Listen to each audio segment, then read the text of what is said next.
welcome back to the Kingsway Podcast. Thanks so much for tuning in. Got a good one for you today. A little new segue, a little new fun way for us to kind of do this whole podcast thing. Want to do a quick kind of just self-promote. Yeah. Some of you might be checking into this for the first time over the summer, and you just found the podcast. I encourage you to go back through, check out our catalog, look at some different things that we have available, different discussions and things that I think are really, really helpful. But that being said, there are some holes in what we've talked about that we're looking to get some feedback.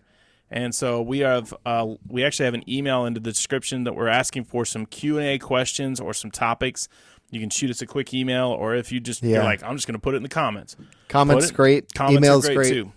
But we're just looking for ways that we can continue to encourage, continue to kind of learn and grow, and offer another avenue for us to do that. So specifically, this is not like a survey. This is a Q&A that we're going to do when we hit a certain episode number or get enough questions or whatever. And we're going to do a Q&A episode where we'll answer questions that you ask about ourselves personally, about the show, about theology or God or the Bible, about why I'm so right about pineapple on pizza, why, like any of these. Any of those things that could actually happen that are not really going to happen. Like, people won't really confirm that for you. They could. Science.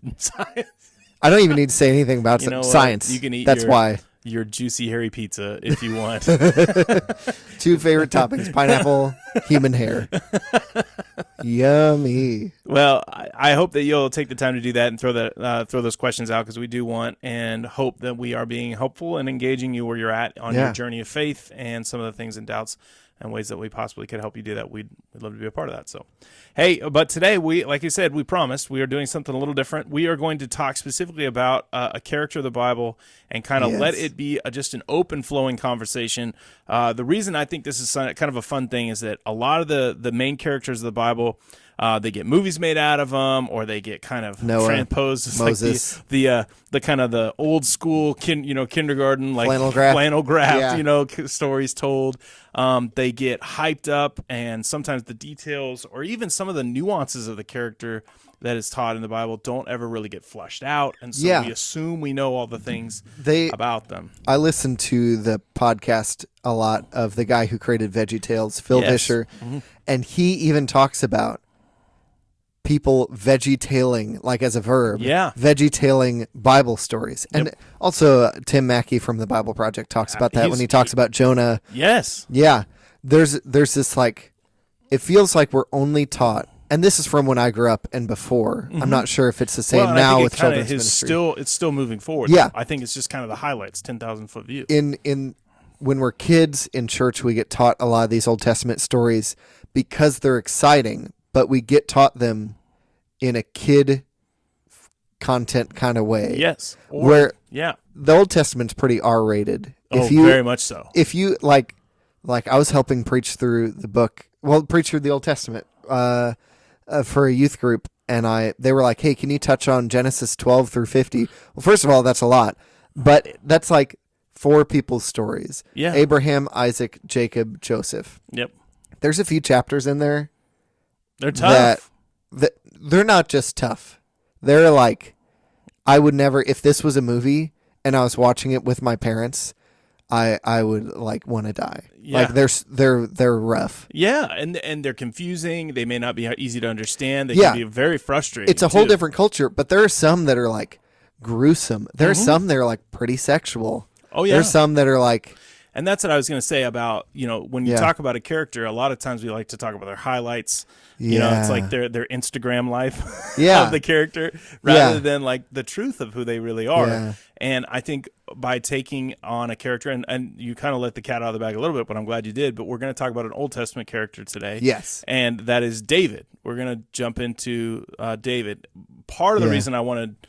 you have a lot of suggestions and thoughts about what we could do on the podcast. And when I saw that on the list, I immediately was like, yes. And the reason is because Jesus obviously is connected very much so in the New Testament to this Old Testament character of David. The Israelites and Jewish people very much so hold David in this like huge position of honor. But a lot of times all people know about David is David and Goliath. Yeah. And that is like That is such a mistake to only know that about him. And here's why. If you've ever seen Parks and Rec, you know that Ben Wyatt, a guy in there who's like a very good financial, like good with numbers, good with money. He's good with that because when he was a kid, he was elected mayor of his town at like 17. This is all fictional. Mayor of his town at 17 and tried to use all the town's money to build an ice skating rink and then tanked the town. They went bankrupt. That's his whole story. So he walks into this new town and he's like waiting, hoping nobody will Google his name. And then they do. And they're like, it's a guy from Ice Town. That's the same thing we're doing with David. Yes. You're taking one event and you're labeling it over his whole life. Yeah. And I think the fun thing about David's character, and let's just start at the beginning, and if you haven't done much research on David, please walk us through it. I've studied kind of 1st and 2nd Samuel quite a few times. That is my preferable place. You know, Kings has a little bit, but I would just do 1st and 2nd Samuel. And this introduction of David comes in kind of the center of 1st Samuel, where Israel wants a king, and they're asking for this king, and so they get Saul. That's kind of their first thing, but then God kind of wants to show them that his kingship looks different than how they chose. So Saul, who's the king, the first king of Israel, is a head taller than everyone else, where David ends up being the littlest of his family, the youngest, that they even forget he exists when Samuel comes to like anoint the king. Either forget or try to hide. Yeah, they're like, we don't know where he is. In one way or another, they're not trying to let him. And so he shows up and he ends up being the pick. Even after that, they don't really treat him any differently. It doesn't seem like they're like holding him in any high regard. I mean, it's crazy how his story begins. And of course, this is an ancient, Israel. This is, basically they're in a struggle with multiple enemies on either side of the country that they're continually in fights with. And the Philistines and I'm trying to think of the other two. There's 2 other groups that are around them. I'll start naming groups that I've heard in the Old Testament. Yeah. Amorites. Yep. The Amorites. Malachites. And the Amalekites. Those are the other 2. Hey, look at that. You nailed them first 2.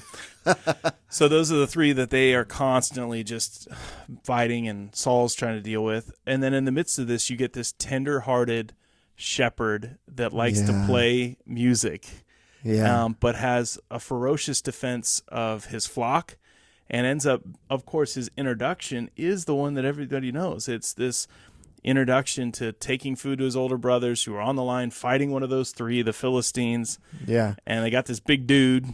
Basically, if you haven't heard the story of David and Goliath before, which you might have, you've at least probably heard the words David and Goliath, or that guy's my Goliath, or like some reference to it. Yep. Basically, the Israelites are trying to fight the Philistines, and to save some bloodshed, they're like, let's pick each of our best warriors. Yep. And the Philistines pick the Shack of the Philistines, 7 foot 13 inches tall, like big and scary and mean. And they're like, who do you got? Carries a spear around that has a 20-pound head on the spear, like that. And that's just insane. If that's not intimidating, I don't know. I mean, just crushed. And David, of course, shows up. He sees that the Israelites are cowering in fear. Even King Saul will not fight him. And who's the biggest on the Israelite Here's side? What's cool about that. King Saul wouldn't fight him. He's the biggest. The reason they were begging for a king is because their recent history was God being their king and them not loving it. Yep. So God rescued them from slavery in Egypt by 10 like supernatural plagues and all these different things, and speaking through his prophet Moses, and Aaron too. And Aaron's the real prophet, but I don't know. Anyway, Aaron's the official prophet, but Moses is like the anyway. So he does all this miraculous stuff. He feeds them and gives them like something to drink for 40 years in the wilderness. Yep. He leads them to the promised land. And then they're like, but all these other nations have like a human one. We want a human one. We want to be like the other guys. Yeah. The other guys don't have like God's morals, God's directions, God's whatever. And they all have kings who are, for the most part, selfish, bigoted jerks, crushing anybody in their wake. That power corrupts. Tax you to death. That kind of king. So when they're like, we want a king, they're like, we want one like them. Big, tall, mean, gonna do it on his own, prideful. And so that's the king they have, and he knows he can't beat Goliath. But David is close to God. David's heard all these stories about how we are, Israel is God's chosen people, how God fought their battles when God was their king, and how God still should be their king. So he comes up not like needlessly confident or he comes up confident because he's assuming, and he's assuming right because he's close with God, that God will help him fight Goliath. Not that he can beat Goliath on his own, but that God is the real one fighting Goliath, and he's just his tool in his hand. And he's trying to be Moses. Yes, I was going to say, he's letting God use him as a tool, rather than seeing it as something he's taking on Goliath because he's like, I can throw a mean fastball. He's just like, I got this because God's got this, and all I got to do is listen and let God use me. Saul tries to give him the armor. He won't even take it. He goes out there, hits the. Now, there's great research into this, that Goliath probably had a disorder that actually had a tumor or something on his pituitary gland, which increased his height. He also had lineage that he was from a lot of people that seemed to have similar things. The land of Goth, which is the Goth people had larger things, which is a hereditary thing that still exists today in some people, but it causes a optical nerve to be pinched, if that is true, which means they cannot see very well. And so having no sight, he actually calls him a dog. He doesn't actually know where he sees that he's small, but he doesn't really know, and he doesn't see the rock coming either. And so he gets knocked out. Now, the thing that gets left out of this story, there's multiple things. The after party. What he does after he knocks Goliath out. Do you remember this? Yeah. Before we get there, okay.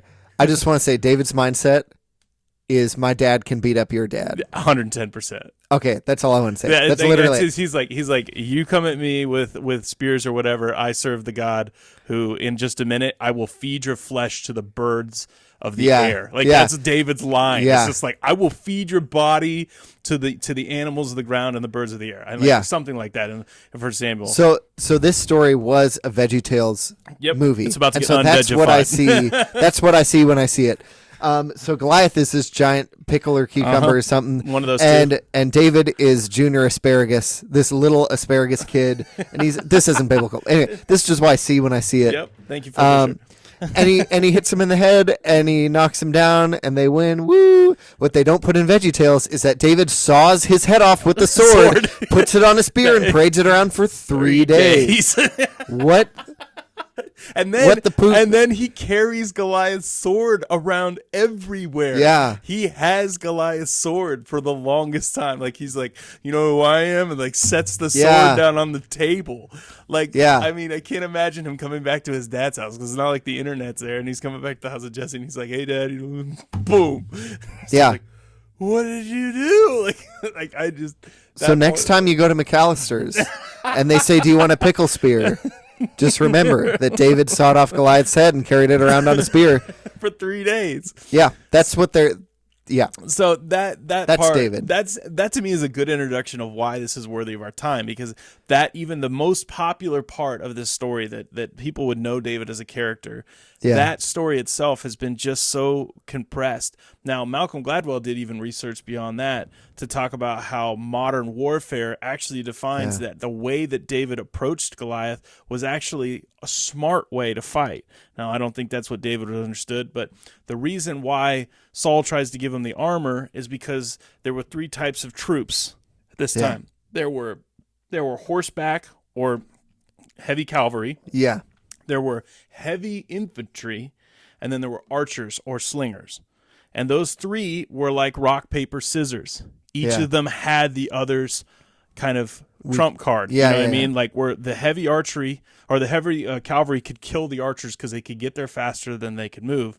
The heavy infantry where it could kill the cavalry because their horses didn't do as much damage when they got up close. They could kind of take that hit. Yeah. And then the archers killed the heavy infantry because they couldn't move fast enough. And so they could just sit there and pick them off. So he argued that David actually choosing not to put the armor on and actually to have his aim and actually use what he was doing was actually the advantage that he would have needed in the fight to actually defeat David. When you take one Goliath out of rock, paper, scissors. Yeah. That means there's one that's going to win and one that's going to lose. Yep. And he picked the one that was going to win. Exactly. And so in my mind, if he'd have gone out there as an equal to try to fight Goliath as, he wouldn't have won. But if he went out there with the skills that he had, he says he went from being underdog, which is cool. Yeah. So let's just take this then. That's the part where people let David go. And I am so sad if that's as far as you've ever gone with David's story, because I believe his greatest moments are actually the struggles before he actually becomes king. Yeah. I think his greatest moments are what happens after this. Saul has a song, right? Saul has killed his thousands. David has killed his tens of thousands. Yeah. And so the people start singing these tales that David, before he even becomes king, is already greater than Saul. Yeah. And that starts eating at Saul big time. I mean, big time. Saul is a king like the other nations, an egomaniac. He is. He wants to be the biggest. He wants to be the best. Yeah. But David, in the midst of that, is trying. You've talked about this a lot, what honor really means. Yeah. And you've talked about how honor shouldn't be based on works, performance, so that like it makes sense to honor somebody who's performed well, but that performance has earned them a title. Mother Teresa did a lot of great humanitarian things and was a champion in prayer. Yeah. That should earn her a certain respect. But also our parents, even if they're not good, which my parents are great, your parents are great. Yeah. But even if you had parents who weren't around, who abandoned you, they deserve honor to some degree because of their role. Their position. They actually gave you life, and that gives them a position in your life, whether or not it's good or it's absent or it's bad. You at least honor it. This is an example, David and Saul, of that kind of honor. Saul is antagonistic to David. Throws spears at him. To the point of trying to murder him. Absolutely. And David still honors him, even though he's not trying to stand there and catch the spear with his torso to show that he honors him. Yep. He's still showing him respect. And I think that moment in the cave. Yes. Yeah. And and to me, it's the character of that interaction with David and then his friendship with Saul's son. Yeah. Jonathan is probably the most underrated, I think, display of humility and love and friendship that we get in the Bible. Jonathan is the rightful king. Yeah. He's supposed to be the next king. And rather than being like Saul, his dad, who is scared of David and worried that he's going to steal his power and his glory and is trying to kill, he's actually helping David and moving actually David out of the castle and actually gets him free from Jerusalem to save him at one point. And they have this awesome display of just friendship where it's just like you can just tell they're like, I'm with you. And those two stories get left out, where David doesn't just ride in on this like victory horse after Goliath and become king. Yeah. He has to flee. And then the rightful king in Jonathan, he actually acts probably as humbly and graciously as any character in the Old Testament. Yeah, whatever hereditary thing Saul could have passed on to make Jonathan a jerk just didn't get passed on. Like, he is such an awesome, great person. This is a great advertisement for male friendships. Yes. Like, so it's just like everybody talks about men. I don't know how true this is, but it seems true. Men bond shoulder to shoulder, doing something together. Yes. Jonathan and David were like side by side war heroes. Yep.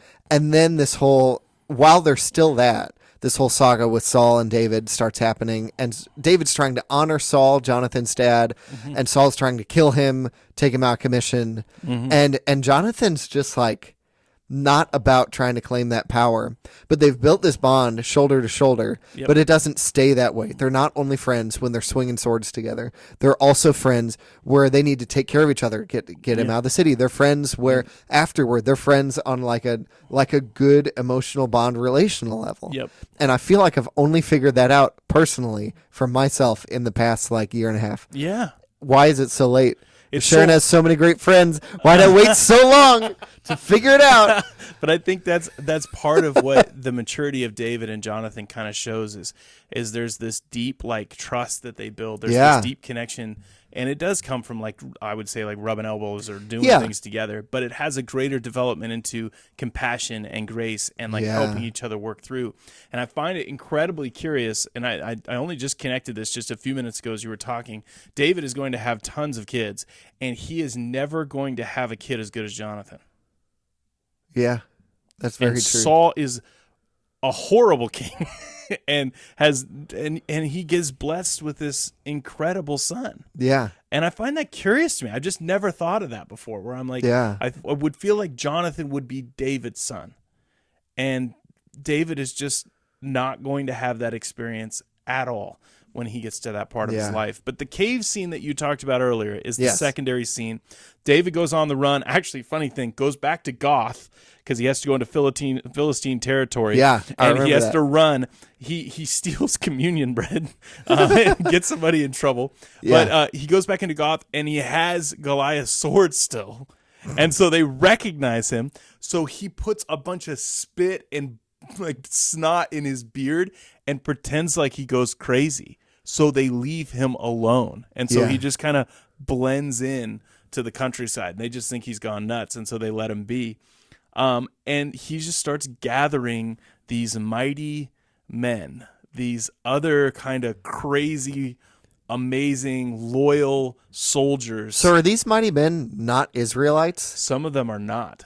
And I've never noticed that. They are like barbarian. Yeah. Like, I mean, it is like the way that it's described is they are men of valor and war, but they are just like his connection to some of the things he's done, obviously with Jonathan, some of the things that he's made. Yeah. You know, it's kind of like I saved your life, but then he's also drawing these men in because the stories of who he is.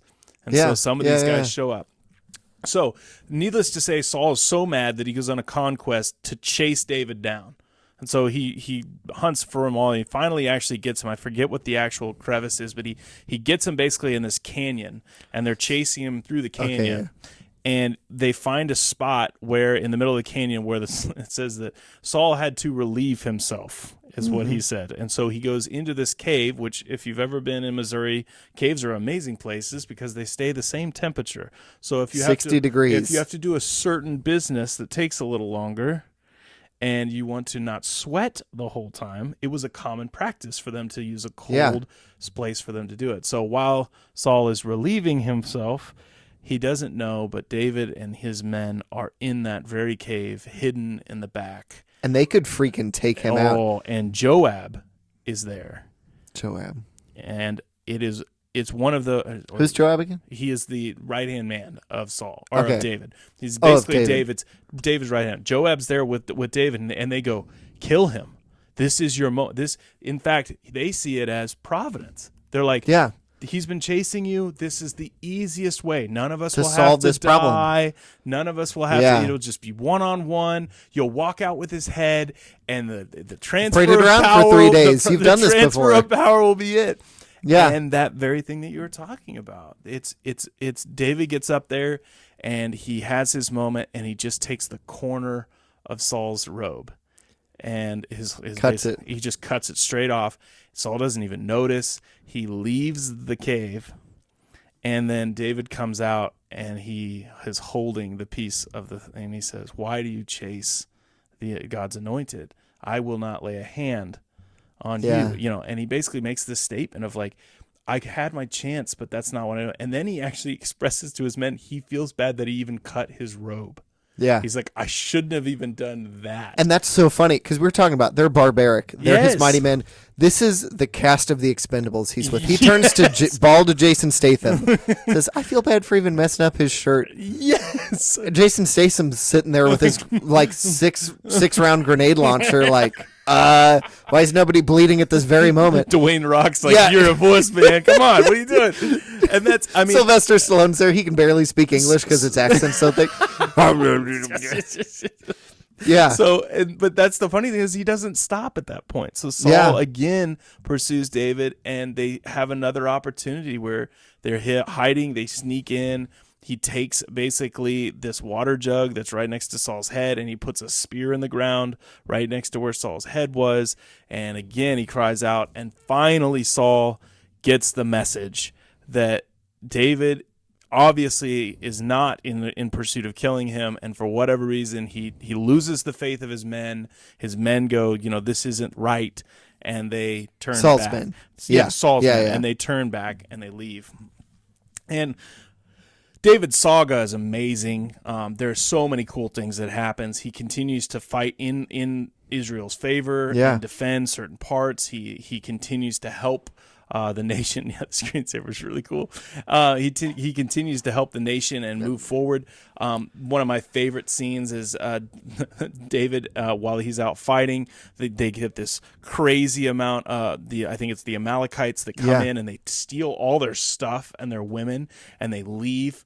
And they get away, and David and mighty men, they chase him down, and they're literally chasing him down for days. They get halfway, and half of the men are so sick and tired they can't go any further. And so David keeps pursuing, and right at the end of their resources, they find this army, and they are able to go down and lay waste to them, and they get everything back and more. And then David returns, and half of the men that couldn't make it, there's this fight that starts to break out. And David's true kind of leadership comes out, because he looks at the men and he says, we're going to divide it equally. Those that were able to make it and those that weren't, we're going to divide everything equally, because it could have been you that couldn't have made it. These guys didn't choose to not make it. Yeah. Whatever. And it says in there that his men trusted him and went with him at full-fledged. They were 100% behind him. But that was a very unique thing for a king or a leader to do. Yeah. It was be let's share He's it not all. like Saul. He's not greedy. He's not. Yeah. And to show you the devotion of his men, one of my favorite stories, he's sitting around a campfire, and he's talking about, while they're running from Saul, and he's sitting around a campfire, and he mentions to his men about this creek that he used to go to when he was a young boy. And the water from it was so cold and pure, and it was one of his favorite places to get a drink when he was a young kid.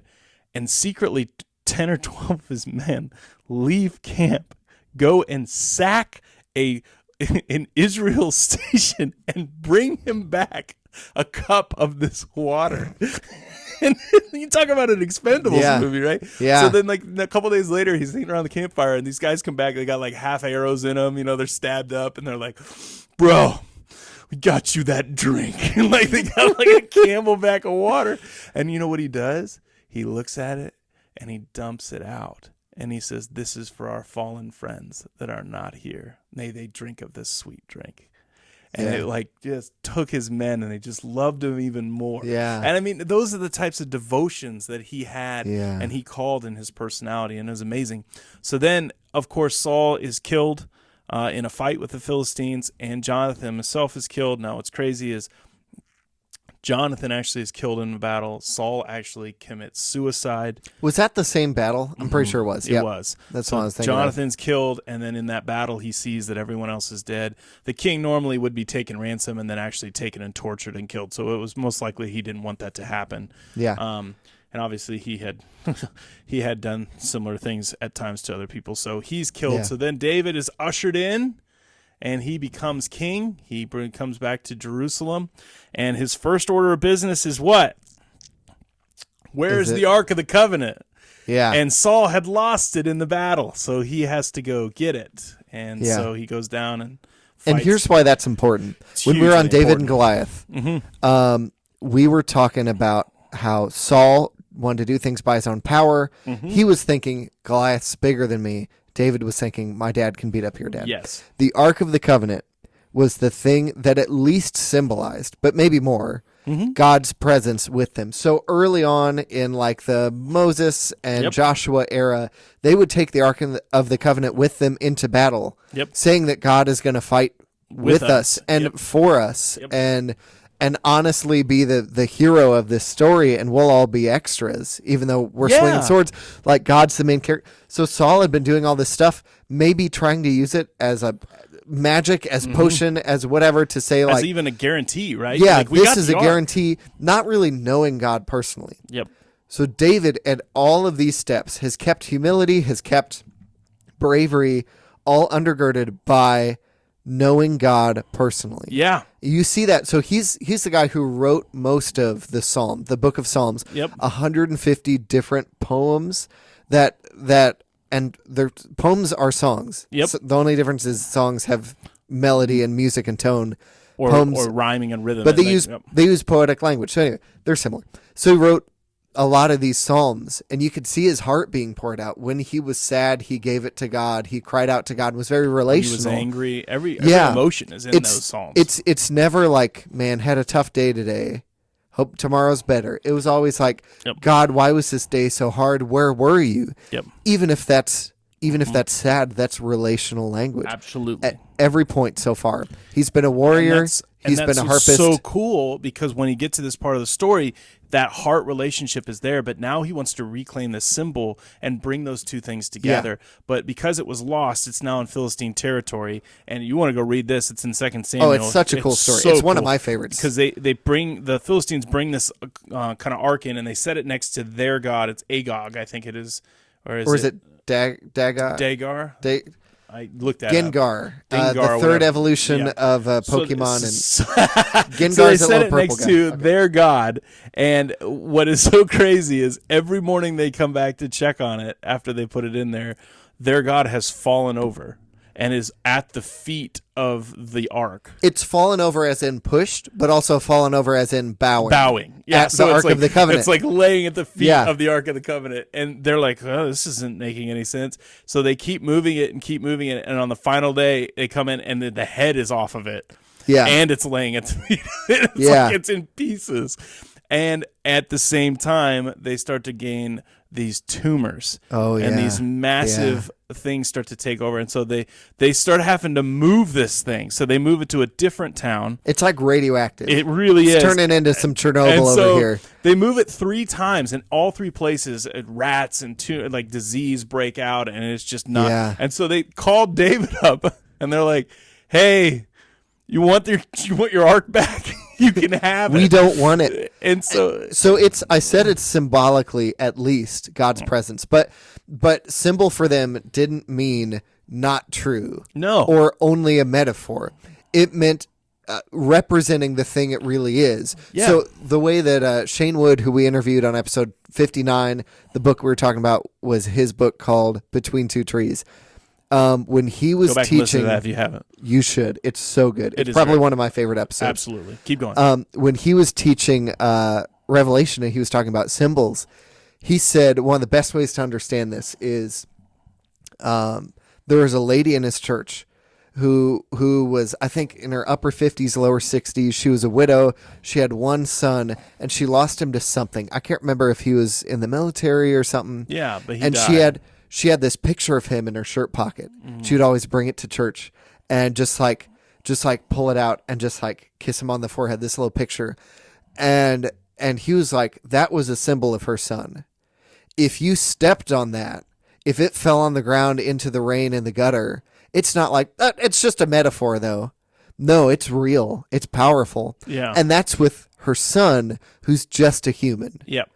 So with this, it's not this ark, this golden box isn't containing God. God isn't limited to it. Yeah. But it is a symbol in a very real way of an active God who transcends human power, human imagination, human understanding. So it's not holding him captive. No, it's not a genie in a lamp, but it is his presence somehow. Well, and that's the part that I was going to say. It's a symbol itself in the shape and what it is, with these 2 angelic beings on top bowing down to this glowing presence. It's made of gold, or at least it's not made of gold, but it's capped in gold, so the gold kind of covers the whole thing. But then even inside of it is the symbols too. Inside the ark is the 10 Commandments. Yeah. There is a portion of manna and then quail, and I think there's Aaron's budding staff. and then Aaron's staff. Yeah. Right. And so there inside there is more pictures or more symbols. And we could talk about those for a minute if we wanted to, but how long is this going? I know. Well, I'm just saying all of that's there.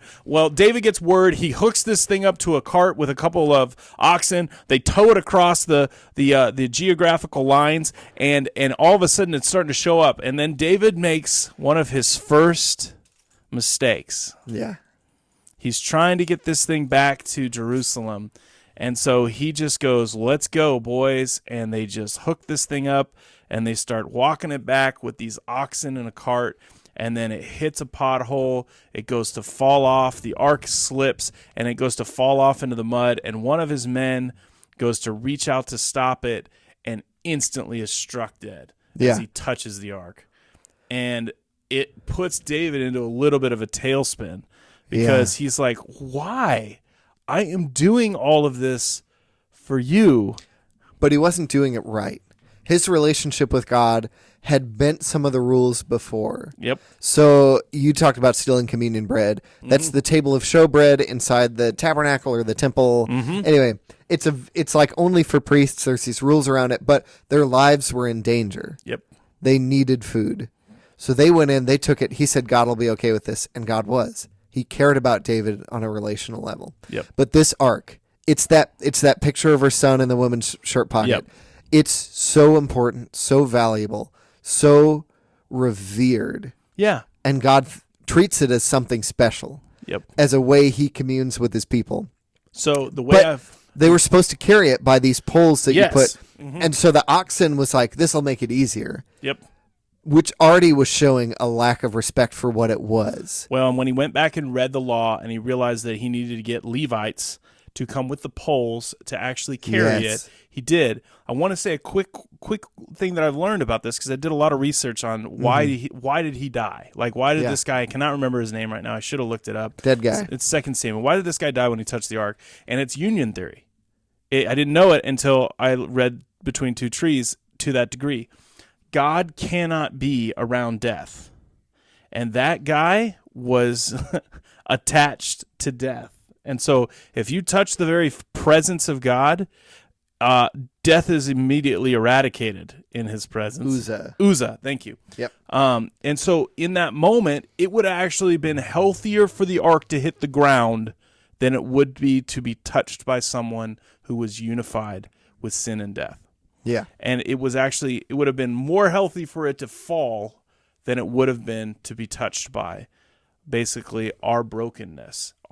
His holiness could not be in the presence of our brokenness. And so, of course, David goes back to reads the rules and realizes, oh, we're not supposed to touch this. We're not supposed to do it unless we do it in a very special way with certain ceremonies. So he prays. I think he sacrifices a couple things. He gets the Levites. They walk it, and then every 100 feet, is it like every 100 feet? Every 1,000 feet? He sacrifices like 12 oxen, and they like have like a prayer ceremony, and they do it all the way back to Jerusalem. So he like learns his lesson and then goes, all right, we're going to do it overboard. Like, I want him to know how grateful it is. And then we get one of the things that I learned, at least in church, he gets it back, and then David dances naked. Near naked. He dances in his tidy whities. Possibly. Yes. Maybe a little bit more. But he has this moment of pure like joy and excitement that not only is he now king, not only now has God provided for his life, but now the ark is back in Jerusalem.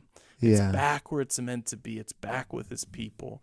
And, you know, obviously his wife at the time didn't understand, and she's like, you look like a fool. And he's like, I'll be a fool. I don't care. Honestly, anybody would have said that. Yeah, probably. Didn't know what just went on. Comes back with the ark, underwear. You're like, how did that? No, stop. Well, and this is sadly where, as crazy as this sounds, this is where the tale of David takes the sad turn. Yeah.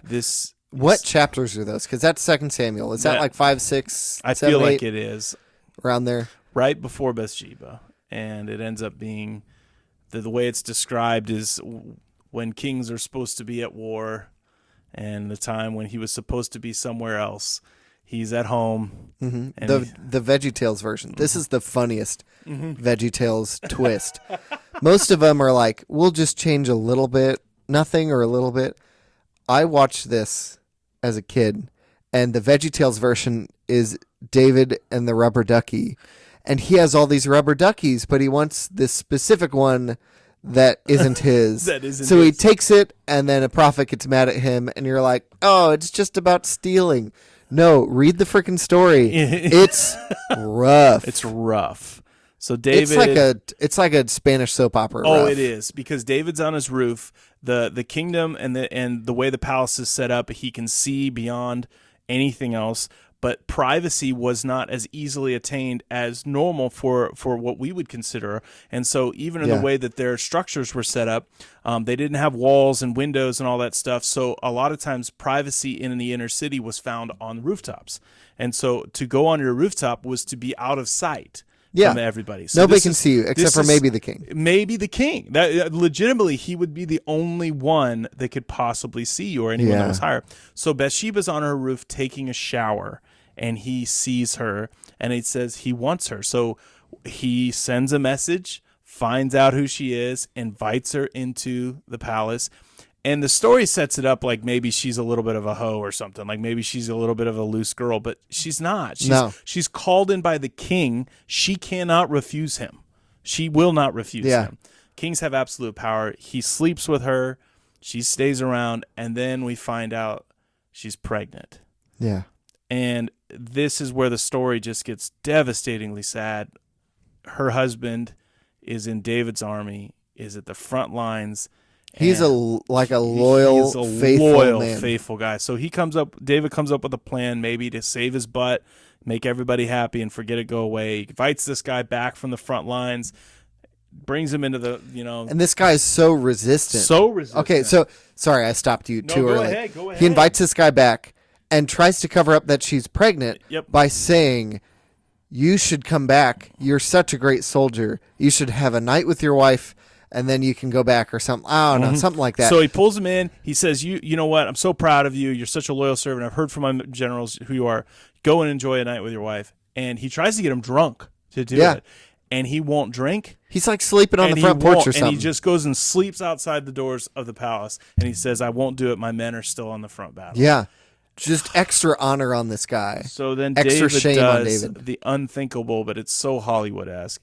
He writes a letter to his commanding officer, and he hands it to Uriah himself. Yeah. And Uriah carries his own death sentence back, because what David writes is, put him on the very front lines, and as the enemy attacks, have everyone else pull back and leave him alone to be slaughtered. Yeah. And lo and behold, it happens, and Uriah is killed on the front lines, just as David has asked. And Bathsheba now is husbandless, so as the kingly thing, he invites her into the palace, and no one will know, and it will be hidden. Yeah. Until. Yeah. So I don't remember if or when they get married, but I'm pretty sure they get married really quick, because David has a lot of wives. And that's another thing we could booty ton of wives. That's a official metric. A lot. So that's 1 Samuel 11. That is a chapter packed with just one heartbreak after another for David's character, who's been so awesome up to this point. He messes up once, and he's like, I need to fix this. And he fixes it. And then this happens. And you're like, oh my gosh, what happened? So chapter 12 is probably one of my favorite parts. So he's this king. He's starting to turn into Saul. Yep. And he thinks he's got away with this. Yeah, he thinks really he's snuck does. away. And he thinks he's like got a system now. Like, I can hide this. Even if I want to do it again, I know what to do. I know how to make this work. The only thing he wasn't planning on was the prophet Nathan, who in chapter 12 tells him this story. Oh, it's awesome. I don't remember how he's prompted with this, but he tells him this story about a guy who has 99 sheep, and somebody comes over or something like that. He wants to have a feast, and he doesn't want to get rid of any of his 99 sheep and slaughter them for this feast. So he goes down to his village, or somebody lower than him, takes this other guy's only sheep, who this guy treated very this well. Sheep, like, I don't think he had kids. But yeah, he treated it like a son. This sheep, one sheep, was like his son. The king takes his one sheep so they can slaughter it for his own party, for his own amusement and the amusement of his guests. He kills this animal that this guy was so close to. And David's like red in the face, like, who is this effing guy? Let's go kill him right now. Nathan says, what should be done then to this man? And David has his answer. Let's kill him. Show me where he is. And Nathan turns around, looks him dead in the eye, and goes, Hollywood. You are that man. At this moment, David could kill Nathan, and then nobody would know. David could whatever, but like Nathan's in danger, just like the story of Esther. Yep. She has no power Yep. being the king's wife to But she change still anything, comes. but she still is brave enough to walk up to him and suggest something. That's how much power and how much terror the king has. Nathan does the same thing. You are that man. And David he crumbles. risks it. David crumbles. He crumbles, man. I mean, you read that section that comes next, he immediately mourns and recognizes and repents, and Nathan tells him there's going to be a deep consequence of this. And you come to find out that Bathsheba's son that she has, his firstborn, does not live and ends up dying. And David actually puts himself in sackcloth and covers himself in ash and refuses to eat, I think, for 7 days, and mourns and cries out to God that do not let this child take on my guilt. Do not cause him to die because of my choices. But it does not work, and the child is lost. And it is devastating to David. And pretty much from then on out, he is a husk of the man he was. Yeah, absolutely. It is. He never fully recovers. And in fact, I think why he struggles to be a parent is that betrayal there, I think, just sends him into a tailspin of feeling like he was such a failure to even rescue. And to kind of hyperspeed through this, and I know we've kind of walked through this character's literal story, but he then has his grown-up kids that make a mess of his kingdom. One tries to take over, like lead a rebel army to take over his throne. First of all, one of his kids rapes one of his other kids, Judah and Tamar. Yep. So one of his sons actually has a thing for his half sister, rapes her, and then David just pretended like it didn't happen. So Absalom, one of David's other sons, invites Tamar to come over and live with him. It's his full sister. And so he is ticked, and so he secretly lures his other brother up and kills him, and David told him not to and still does it. And then Absalom begins his actual job. He is going to take over and actually have a full-fledged rebellion and try to take over his dad's kingdom. He launches it from basically a political place where he's been saying, my dad's been slipping, you need new leadership. He comes in, he takes over, he actually captures Jerusalem, drives his dad out of the city. It's a really cool story if you want to read the end of it. He takes all of David's concubines and wives onto the roof, and he actually, for the whole city to see if they want, it's his kind of showing that he is now the king. And he has kind of relationships with them, and it's for everyone to, it's like a disgraceful, like this is the turning of everything. It's awful. As David's leaving the city, he's weeping because his family is broken, but his Joab is still with him, this one man, and his son Absalom chases down David, and in the process gets his hair caught in some trees, because Absalom had long, beautiful hair, and you can read that in 1 Samuel or 2 Samuel. And Joab just happens to stumble upon him. David said, "Please do not kill my son," but Joab took that as a wink, wink, nudge, nudge. Please, no, no, but please do. Yeah. So he kills Absalom, and David is again devastated. Yeah. By that. This is son number 3 that he's lost. Yes. And so now not only has one of his sons done something despicable to his daughter, this other son has got killed by the other son. Yes. So it's just a mess. And in the end, David is asked to build the temple, but is told by God, you have too much blood on your hands. Too much blood and too much guilt on your hands, but your son will. Solomon. And Solomon turns out to be great in a powerful way, but not great in a faithfulness way. No. Almost just a more shrewd, more wise Saul. Yep. Still selfish, still full of himself, but just equipped with a lot more. Incredibly wise, incredibly smart. So that, I guess, is a rundown. David's story ends in a very low place where it starts. Why I think it's important to recognize that the need at the end of David's life was for a savior. He needed someone to rescue him. He himself, although he was this great king and did great things, had moments at the end where his kingship had limits. His life had more power than just about anybody else in the rest of Israel's history. Yes. And he was powerless at the end. He was just as much in need of Jesus. Why I think this story is something worth exploring a little bit more. Why I hope this leads you down a rabbit trail of finding out some of this or reading 1st and 2nd Samuel is they were looking forward to a Messiah. Yeah. We are looking back to the Messiah that we've received. And both of us find our hope in him. That is the beauty of the gospel. That's the beauty of what the Messiah brought. And the lineage that now, if you want to read Matthew, the 1st chapter, and see the genealogy all the way through, and why David is at the center, is because they had a king, but what they needed was a man who was God to be their king. The cool thing about the lineage in Matthew, so the 2 sinner focuses, I think the very first sentence is, this is the gospel of Jesus Christ, the son of Abraham, the son of David. Mm-hmm.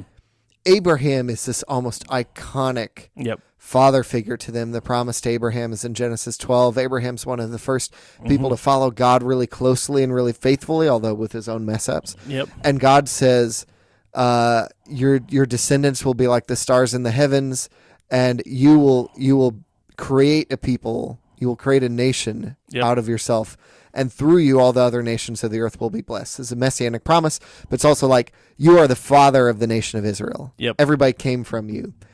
David is the iconic king of Israel. There's never been a better king than David. So when the genealogy in Matthew says, the gospel of Jesus Christ, the son of Abraham, the son of David, what it's saying is this Jesus who we're about to talk about is the true father of Israel and the true king of Israel, in the same line, the same genealogy as those same people. So the rightful king, the rightful father. It's so cool. I love studying the genealogies. Well, I hope you enjoyed this discussion. I hope it was helpful in some way. Maybe you learned some new things and you got de-vegified guy, and you got a little bit more details. And I hope that, like I said, this is something we'll continue to do, and we'll explore another character. If you like this video and you like the content, and you like this kind of new topic, hit the like button, put a comment down there, and let us know. Let us know if you want us to do more Bible characters, because we will. If there's a character you're like, I'd love to hear you talk about this, put that in the comments, send it in the email. We'd love to know that as well. Always hit the subscribe and share, and we'd love to see you guys back here again. Have a great and glorious day in the Lord. We'll see you later. See ya.